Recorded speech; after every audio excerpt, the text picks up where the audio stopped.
consider myself a man of logical thought, and I like to believe that I'm able to tell the difference between reality and fiction. But this movie has completely screwed over any way of being able to tell the difference between fiction and reality. And that line isn't even blurred, it's now gone. This movie blows. And I'm talking, of course, about Alvin and the Chipmunks 2. The squeakquel, because we're clever. We start with Alvin and the Chipmunks playing at some concert for some charity, and apparently everyone in the world ever is watching them. Even people in Mexico are crowded into a stadium with 30-foot tall and wide TVs. Because clearly, TVs and chipmunks are more important than getting rid of your criminal activity, getting clean, disease-free water, and stabilizing your economy. Who needs good living conditions when we have chipmunks? Oh, and don't forget the generic igloo people in non-specific northern country, with a generic husky who live in a goddamn igloo! But somehow, they get power for a 60-inch TV. Awesome. After some mindless babbling and adorable bodily harm, and likely massive third-degree burns to everyone in the stadium, they learn they're going to high school. The chipmunks are furry rodents, and they're going to high school. How the hell does that work? How do you even fill out enrollment forms for that? Do you just have a notebook, and it goes, gender, male, skin, brown, race, chipmunk!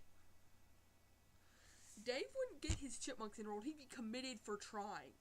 Dave claims he wants them to live a normal life and send them to a goddamn tree and make them eat some nuts. Normal chipmunks do not go to high school. After more hilarious chipmunk hijinks, which yet another person is hospitalized, that's another thing I'd like to go off on a tangent on. Why haven't these bloodthirsty animals been put down yet, or at least taken into custody? We're only like 10 minutes into the movie, and already 2 people have been hospitalized, not to count the many off-screen people who have likely been harmed psychologically or physically by their massive destructive natures. Now, when the chipmunks get to the high school, you expect them to be social pariahs because they're different, and it's going to be a super fun movie about finding yourself in the crowd, and no.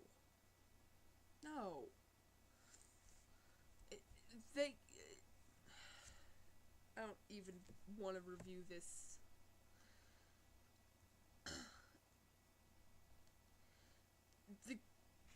The chipmunks apparently make friends with everyone in the school at once. And Bully, I don't even know his name, so I'm just going to give him the name of Inferiority Complex 1, suddenly feels threatened by the chipmunks, like they're going to steal all his friends away. What?! If you believe that your friends are going to leave you for chipmunks, you have bigger issues than your friend actually leaving you for them goddamn chipmunks. I'm sorry, but even in a world of anthropomorphic animals, they're generally regarded with WTF looks. You know, oh my god, that animal talks. But these people seem to be completely normal and used to chipmunks waddling around their high school. Do they even realize they're chipmunks? Do they think they're just furry little people? In fact, they're so accepted that their principal decides they want them to sing at a goddamn talent show to win $25,000 for a school musical program. What? I'm sorry, but if these guys are international rock stars, shouldn't they be a tad disqualified from a goddamn high school music program? You wouldn't let Miley Cyrus sing in a high school music competition. Why are chipmunks allowed? Why are chipmunks allowed in the high school? This movie explains nothing. I'm sure there's some off-screen reason, like they can talk or something, but they don't show us that. All they show is hijinks with the chipmunk characters blowing crap up, causing bodily harm, or hurting people. Is that the message here to children that watch this? Is that the message here to children that watch this? If you cause bodily harm or hurt someone, you get famous? So, after some more wacky hijinks, we get to meet the damn female chipmunks. Oh, I'm sorry, chipettes. No. Female chipmunks are not known as chipettes. They're known as chipmunks. So the villain from the first movie just sort of walks into his office, security completely ignoring the guy in boxers who's been living behind the building for like 3 years with 3 chipmunks following him. They just walk to the roof, I guess. I don't know. I'm really not paying attention by this point. I'm thinking about how I could be, doing something productive. And he tries to make them all stars. And we go back to the Chipmunks, who I guess are minor characters now. And Alvin is apparently a member of the football team. And the football is bigger than a damn chipmunk. A chipmunk cannot play football. The movie is retarded, and I can feel my brain trying to melt itself. Alvin, Blue Chipmunk, and Fat Chipmunk and their useless guardian just sort of sit around, and ignoring the fact that the family is slowly falling into chaos and a hellstorm of constant fighting and moral hatred. Alvin misses sing-off competition with the Chipettes, and apparently I missed some story plot where the Chipmunks get in a singing competition with the female Chipmunks, and wow, my tongue actually feels like I just licked battery acid from saying that.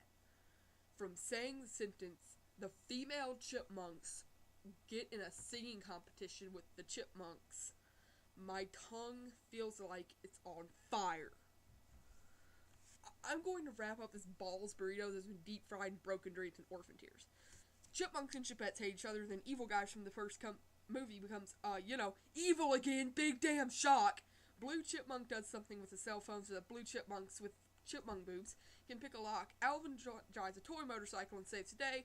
They all make it to the concert happily ever after. This movie blows. The plot is shit, the characters are boring and two-dimensional, and there are chipmunk boobs. No children's movie should have chipmunk breasts. This movie is better. This movie was made for furries by furries. The female characters are intended to be foils for the male characters that we all know and love. But they aren't. They're the same damn characters in dresses instead of pantless. That's another. Why do the female chipmunks wear skirts and dresses when the male chipmunks wear no pants? It makes no sense, and I'm tired of thinking about it. And I'm a modern guy, and I'm gonna try and forget this was made. Thank God there won't be a third one. Mother